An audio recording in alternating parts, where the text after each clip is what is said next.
नमस्कार दोस्तों, राधे राधे, जय श्री कृष्ण। स्वागत है आप सभी का हमारे चैनल पर। दोस्तों, आज मैं आप लोगों के समक्ष एक कहानी लेकर उपस्थित हुई हूँ। दोस्तों, एक पंडित था। वो रोज़ घर घर जाके भगवत गीता का पाठ करता था। एक दिन उसे एक चोर ने पकड़ लिया और उसे कहा, तेरे पास जो कुछ भी है मुझे दे दो। तब वो पंडित जी बोले, बेटा मेरे पास कुछ भी नहीं है, तुम एक काम करना, मैं यहीं पड़ोस के घर में जाके भगवत गीता का पाठ करता हूँ।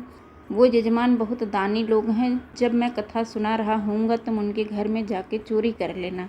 चोर मान गया। अगले दिन जब पंडित जी कथा सुना रहे थे तब वो चोर भी वहीं आ गया। तब पंडित जी बोले, यहाँ से मीलों दूर एक गांव है वृंदावन, वहाँ पे एक लड़का आता है जिसका नाम कान्हा है। वो हीरो जवाहरातों से लदा रहता है।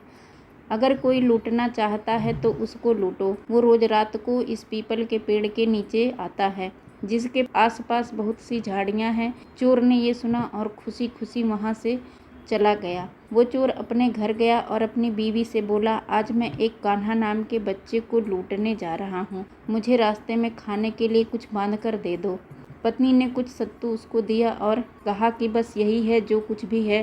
चोर वहाँ से यह संकल्प लेके चला कि अब तो मैं उस कान्हा को लूट के ही आऊँगा। वो बेचारा पैदल टूटे चप्पल में ही वहाँ से चल पड़ा। रास्ते में बस कान्हा का नाम लेते हुए वो अगले दिन शाम को वहाँ पहुँचा जो जगह उसे पंडित जी ने बताई थी। अब वहाँ पहुँचकर उसने सोचा कि अगर मैं यहीं सामने खड़ा हो गया तो बच्चा मुझे देखकर भाग जाएगा, तो मेरा यहाँ आना बेकार हो जाएगा। इसीलिए उसने सोचा, क्यों न पास वाली झाड़ियों में छुप जाऊं। वो जैसे ही झाड़ियों में घुसा, झाड़ियों के कांटे उसे चुभने लगे।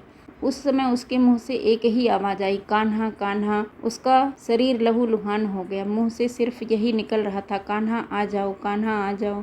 अपने भक्त की ऐसी दशा देखकर कान्हा जी चल पड़े। तभी रुक्मणी जी बोली कि प्रभु कहाँ जा रहे हो, वो आपको लूट लेगा। प्रभु बोले कि कोई बात नहीं, अपने ऐसे भक्तों के लिए तो मैं लुट जाना तो क्या मिट जाना भी पसंद करूंगा। और ठाकुर जी बच्चे का रूप बना के आधी रात को वहां आ गए।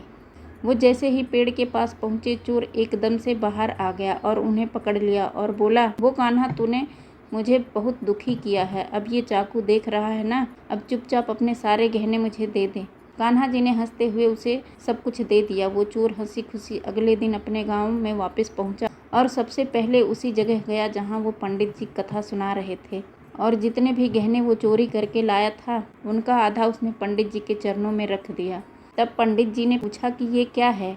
तब उसने कहा, आपने ही मुझे उस कान्हा का पता दिया था, मैं उसको लूट कर आया हूँ और ये आपका हिस्सा है। पंडित जी ने सुना और उन्हें यकीन नहीं हुआ। वो बोले कि मैं इतने सालों से पंडिताई कर रहा हूँ, वो मुझे आज तक नहीं मिले, तुझ जैसे पापी को कान्हा कहाँ से मिल सकते हैं। चोर के बार बार कहने पर पंडित बोले कि चल मैं भी तेरे साथ चलता हूँ वहाँ पर, मुझे भी दिखा कि कान्हा कैसा दिखता है। और वो दोनों चल दिए। चोर ने पंडित जी को कहा कि आओ मेरे साथ यहाँ छुप जाओ, और दोनों का शरीर लहूलुहान हो गया और मुंह से बस एक ही आवाज़ निकली, कान्हा आ जाओ, कान्हा आ जाओ। ठीक मध्य रात्रि कान्हा जी बच्चे के रूप में फिर वहीं आए और दोनों झाड़ियों से बाहर निकल आए। पंडित जी की आंखों में आंसू आ गए। वो फूट फूट कर रोने लगे और जाके चोर के चरणों में गिर गए और बोले कि हम जिसे आज तक देखने के लिए तरस रहे थे, जो आज तक लोगों को लुटाता आया है, तुमने उसे ही लूट लिया। तुम धन्य हो, आज तुम्हारी वजह से मुझे कान्हा जी के दर्शन हो गए, तुम धन्य हो। ऐसा है हमारे कान्हा जी का प्यार। अपने सच्चे भक्तों के लिए जो उन्हें सच्चे दिल से पुकारते हैं वो भागे भागे चले आते हैं। दोस्तों, कहानी अच्छी लगी हो तो लाइक करें, चैनल को सब्सक्राइब जरूर करें। धन्यवाद दोस्तों।